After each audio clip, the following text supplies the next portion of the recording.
Sendo assim, o que já estão a ver agora é o software ORP, e como já tem vindo a ser hábito, temos aqui as várias ferramentas do lado esquerdo, e na primeira ferramenta dos dados, da organização dos dados, permite-nos inserir fecheiros e tabelas, e é aqui que nós começamos com a nossa demonstração de como criar os dados aqui internamente, a informação aqui internamente dentro do software, para depois fazer a análise das taxas de falha. Para o fazer, vamos ao botão Add Table, adicionar tabela, e escolhemos aqui um nome para a nossa tabela, que neste caso vai ser uma tabela de falhas. E agora, andando um bocadinho para trás, para o cálculo das falhas são necessárias dois tipos de tabelas. Estas tabelas, por um lado, representam o cadastro, com os atributos dos componentes do sistema. Por outro lado, um registro das falhas que tenham ocorrido nesse sistema. Esses dois fecheiros podem ser preparados em Excel ou num editor de texto, e devem ter o seguinte formato, como mostra aqui no Excel.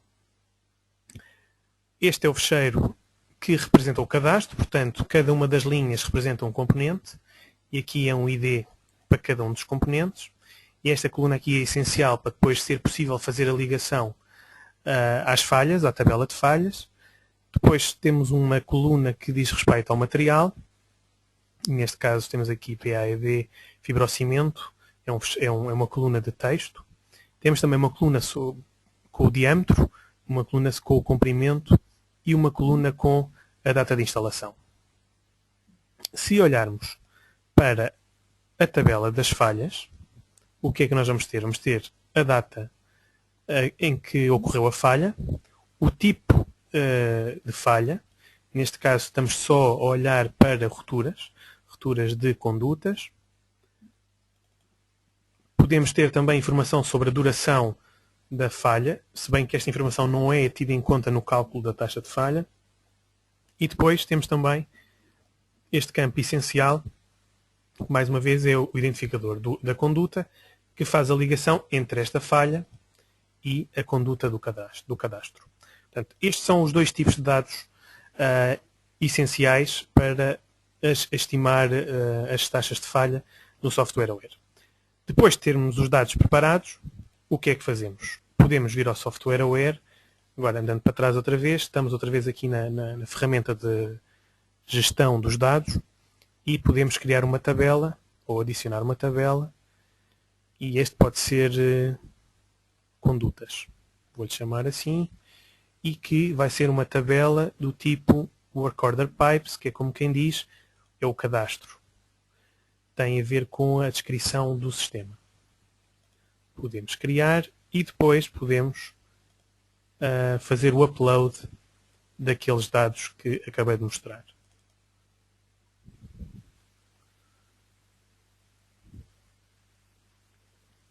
Este compasso de espera, enfim, tem a ver com o tamanho da tabela e com a ligação, também com a qualidade da ligação à internet, mas isto não leva mais do que alguns segundos.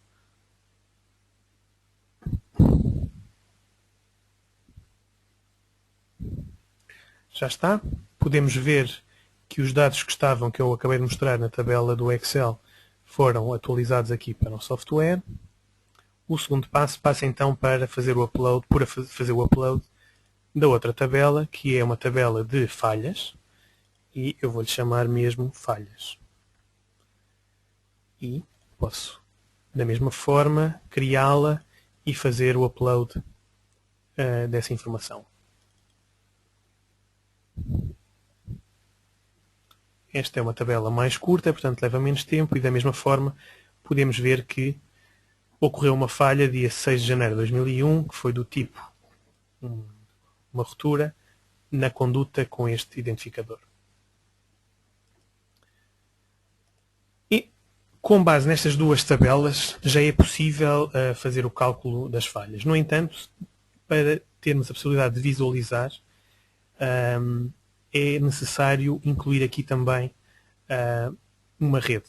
Uma rede que pode vir através de um fecheiro INP com o formato do EPANET. E para isso, podemos adicionar um fecheiro ou adicionar aqui na ferramenta Network uma nova rede. E aqui está o nosso INP correspondente a esta rede que vocês já viram algumas vezes.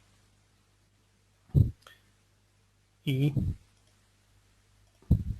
podemos correr para verificar que está tudo em ordem. E então agora temos as duas tabelas. Por um lado o cadastro, por outro lado o registro das falhas e também a rede que nos permite visualizar depois a taxa de falha em cada uma dos componentes. Para calcular a taxa de falhas, podemos ir então à ferramenta Failure Analysis e aqui criamos uma nova tabela, um novo conjunto de dados que vai ligar o cadastro ao registro de falhas e, neste caso, ao INP, à rede que acabamos de incluir. E o fecheiro pode-se chamar qualquer coisa, neste exemplo, taxa falhas. E aqui podemos criar e já temos as nossas falhas calculadas. O que é que podemos ver neste ecrã? Por um lado, podemos ver aqui um resumo do número de condutas, neste caso, por material, o número de falhas por material, o comprimento por material de condutas e a duração do período de observação. Depois aqui em baixo também podemos ver um resumo das taxas de falha por material e aparecem-nos aqui duas opções. E também já agora aqui aparece-nos a taxa de falhas por cada componente e aqui, como nós fizemos o upload do fecheiro INP, podemos ver então aqui a rede e as condutas pintadas com base nas taxas de falha. Uma das coisas que está disponível neste módulo são diferentes possibilidades, neste caso duas, de fazer o cálculo de taxa de falhas. Temos um modelo de Poisson e o LAPE. O modelo de Poisson é um modelo bastante simples, que calcula uma taxa de falhas por categoria. Neste caso, calcula uma taxa de falhas por material. Portanto, duas condutas do mesmo material vão ter taxas de falha semelhantes. O que vai variar aqui é o comprimento, e o comprimento depois, quando é a taxa de falha associada a cada uma das condutas, vai ser ligeiramente diferente. Por outro lado, temos o LAPE, que é um modelo também estatístico que permite o cálculo das falhas, que é ligeiramente mais complexo, ou talvez bastante mais complexo, e que tem a virtude de ter em conta a história de cada uma dos componentes, neste caso das condutas. Para mudar, ver resultados calculados de um ano outro, basta clicar aqui na outra opção e as taxas de falha são calculadas com base na opção tomada. Este método, como é bastante mais complexo que o Poisson, leva um bocadinho mais de tempo a calcular. Queria também já dizer aqui duas coisas. Este método LAPE já está, mas em relação ao método LAPE, como eu disse, ele tem em conta a história de cada uma dos componentes, cada uma das condutas. E por isso é importante que exista a história dessas. Que por um lado existe que essa conduta ou que esse elemento tenha uma história longa e neste caso, como está implementado, que existam vários componentes de cada destas classes de material. Como podemos ver aqui, um resumo do cálculo das taxas de falha, e o LAPE permite escolher qual é o ano para onde nós estamos a calcular as taxas de falha. Neste caso, calculou para 2011, mas podemos calcular para 2020, atualizar e as taxas de falha serão ligeiramente diferentes. O que é que nós temos aqui mais? Temos do lado esquerdo um sumário, um resumo do que é, de que dados é que são usados no cálculo da taxa de falha, e temos também um resumo aqui do modelo que é utilizado. Como eu disse, podemos abrir aqui o modelo e, em termos de visualização, podemos, como já mostramos noutros webinars, eu estava à espera de poder ver, e vejo aqui nas condutas a possibilidade de ver as taxas de falha, e o que nós estamos aqui a ver então são as condutas com cores diferentes, verdes com uma taxa inferior de falhas, e as vermelhas aquelas que serão mais críticas ou aquelas que estão mais próximo, que têm uma taxa de probabilidade, uma taxa de falha maior.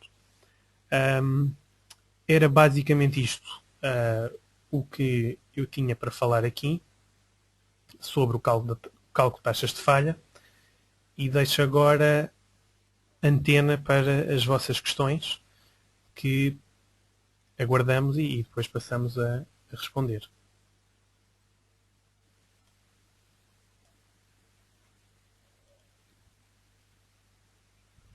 Já temos aqui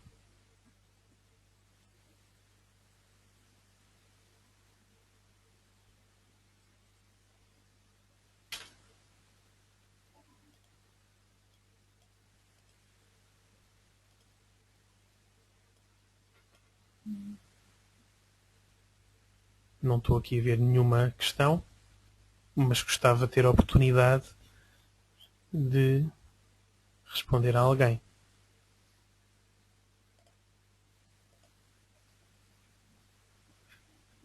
Ok. O Sérgio já tem aqui a mão no ar e gostava de... Boa, já estou a ver aqui várias questões. E então, o Sérgio, pela ordem de chegada, vou dar então a palavra ao Sérgio para ele fazer a questão ou fazer algum comentário. Sérgio, já estamos a ouvir. Viva, boa tarde a todos. Obrigado, João Paulo. Muito rapidamente, só para dizer que os dois métodos de cálculo que tu acabaste de mostrar no software estão de alguma maneira documentados no material, no manual do software. Isto para quem tiver curiosidade para entender, digamos, não é tanto a questão da formação, mas sim dos pressupostos de base e das variáveis que são utilizadas para as contas. Era só essa observação. Ok, obrigado. Sérgio, penso que o Luís Costa também tinha um comentário ou uma questão. Vou dar então a palavra ao Luís. Força, Luís. Sim. João Paulo. Ok. Vai ser o Rui Pina a falar. O Rui Pina desta vez, não? Muito bem. Também pode ser. Boa tarde.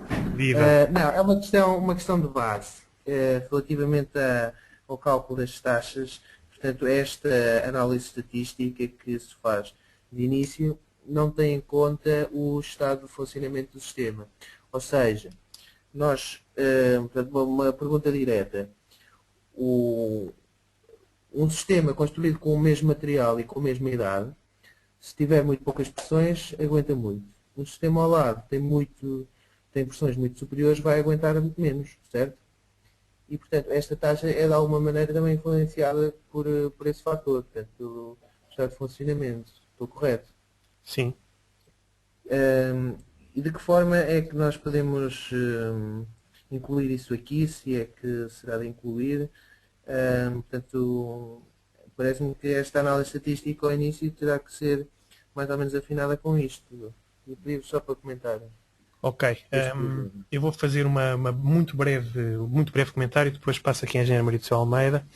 É o seguinte, estas taxas de falha que são calculadas têm por base os dados que estão disponíveis. Portanto, esses dados já devem refletir a operação do sistema. É natural que, se as pressões forem muito elevadas em determinada parte do sistema e muito menos elevadas noutra, se calhar aquelas condutas que estão expostas a essas pressões mais elevadas vão ter uma taxa de falha maior. Portanto, eu penso que isto, penso eu que de alguma forma responde ao comentário. Mas vou passar então aqui à Engenharia Maria do Céu Almeida para ela também comentar o comentário. Olá, boa tarde outra vez. Quando se calculam as taxas de falha, e pressupondo que determinados conjuntos de dados têm, ou de condutas têm determinadas condições de funcionamento, que podem ser variadas de setor para setor da rede, se usarmos os dados todos, obviamente que estas ponderações vão ter em consideração as condutas que são e as condições de funcionamento de cada uma delas que são usadas.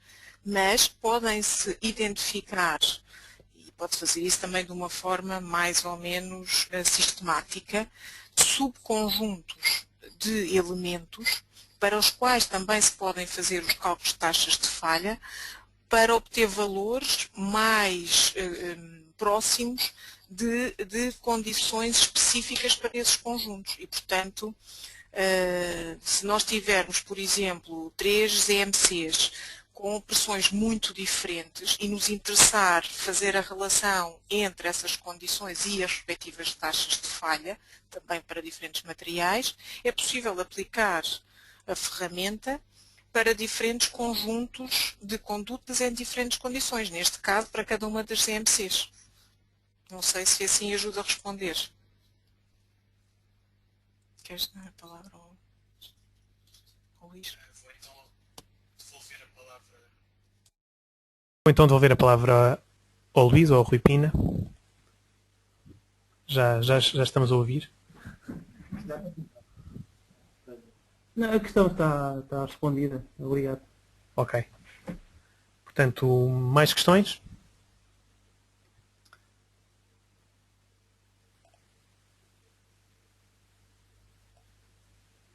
O Sérgio também tem mais alguns comentários. Então, palavra ao Sérgio.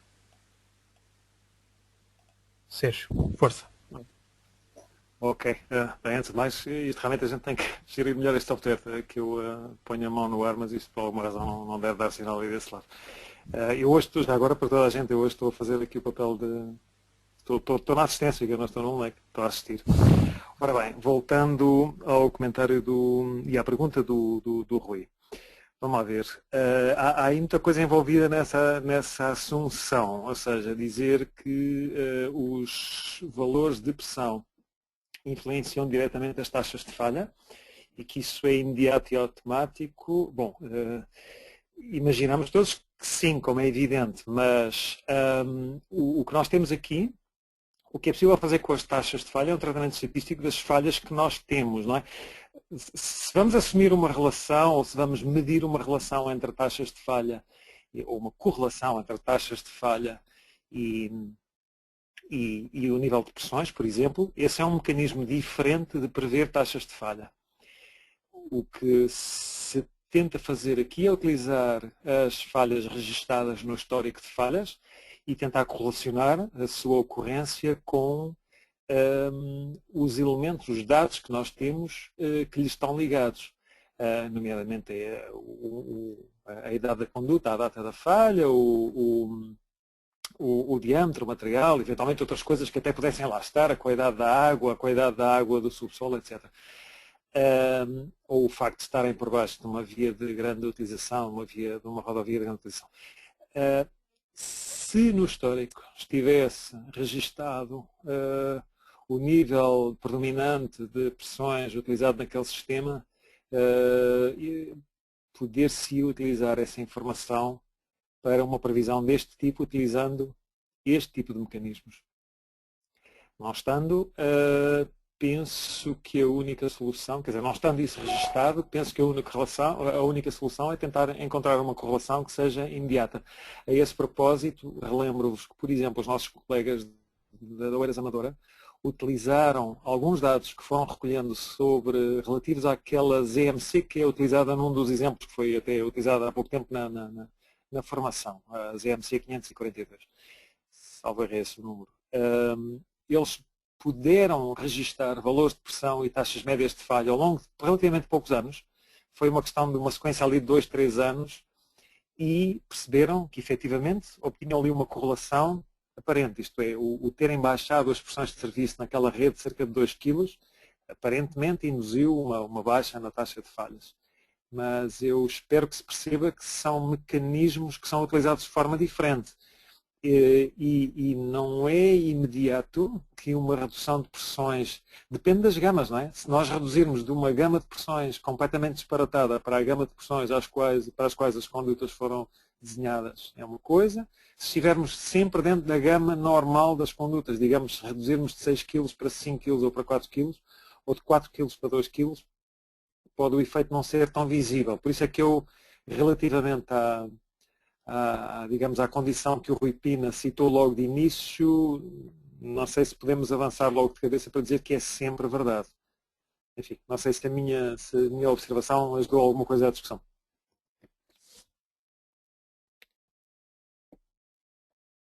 Temos aqui então mais um comentário adicional da Maria do Céu.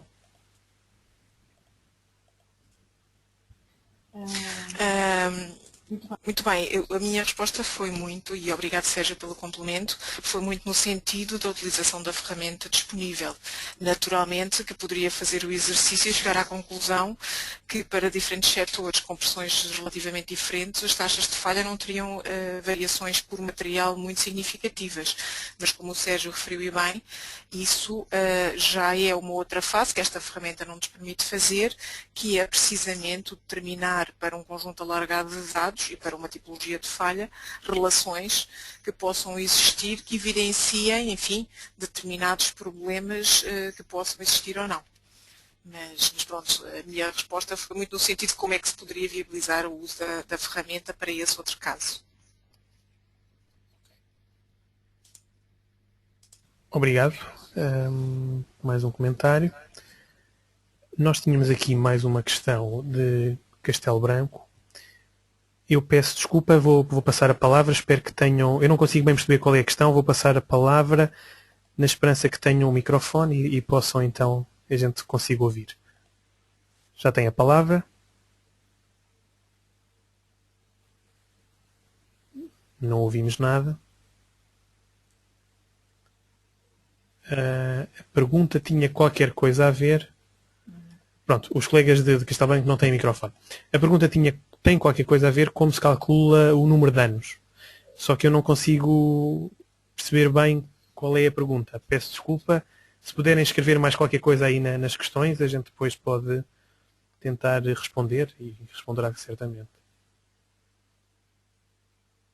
Entretanto, esperamos mais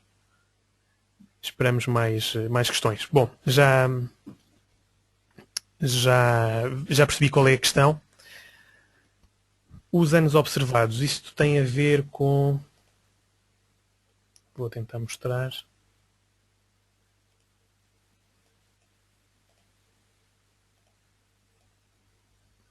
Vamos passar aqui para a versão mais simples do modelo. E eu penso que a questão tem a ver com este número de observação dos anos. Aqui eu pedia, se calhar, ajuda ao Sérgio. Sérgio, se puderes acrescentar aqui qualquer coisa. Esta observação tem a ver com o tempo de observação de cada um dos componentes. Obviamente que estamos aqui a olhar por material e eu não tenho bem presente como é que esta conta se faz, se é uma média, se é o máximo de observação e talvez o Sérgio possa ajudar. Sérgio, se quiseres falar. Sim, estás a ouvir? Estou. Sim, João Paulo. É a janela de observação entre a primeira e a última observação de falha para aquele material. Ok, pronto, é o máximo da observação. É a mais antiga e a mais recente. Pronto, ok. Penso que isto responde à questão, não é? É só isso, portanto, é relativamente à coleção de falhas, portanto, ao histórico de falhas que havia ali, naquele caso, naquele fecheiro, continha um determinado histórico de falhas e é o tamanho como vocês podem ver, não é um histórico muito longo, e é o tamanho, e é digamos, a distância que mediava entre a observação, entre a primeira e a observação mais antiga, a observação mais recente de uma falha para cada material. Aliás, é o tempo presente, Sérgio. Desculpa, e o tempo presente, exatamente. É da primeira falha até ao tempo atual. É exatamente isso. Okay. Exatamente isso que se vê na primeira linha. Uhum. Ok, mais alguma questão? Eu penso que ficou respondido. Já tive aqui feedback dos colegas de Castelo Branco a dizer que era isto, era esta a pergunta e talvez esta a resposta que estavam à espera. Mais alguma questão?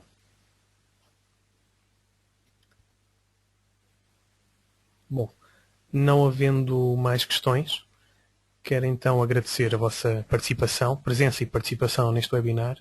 Na próxima quinta-feira, às 2h30, temos então a continuação deste tema, não de taxas de falha, mas no seguimento da apresentação de hoje do risco, uma forma de estimar e de a consequência, e depois, então, na quinta-feira, vamos também demonstrar a ferramenta que o software OER disponibiliza para fazer essa estimativa da consequência e depois concretizar com uma medida de risco na ferramenta Unmet Demand. Não havendo então, não tendo chegado mais nenhuma questão, eu despeço-me com amizade e aproveito para dizer mais uma coisa que já agora o Pedro hoje não falou, mas o Pedro hoje faz anos. Parabéns, Pedro, e um abraço a todos então.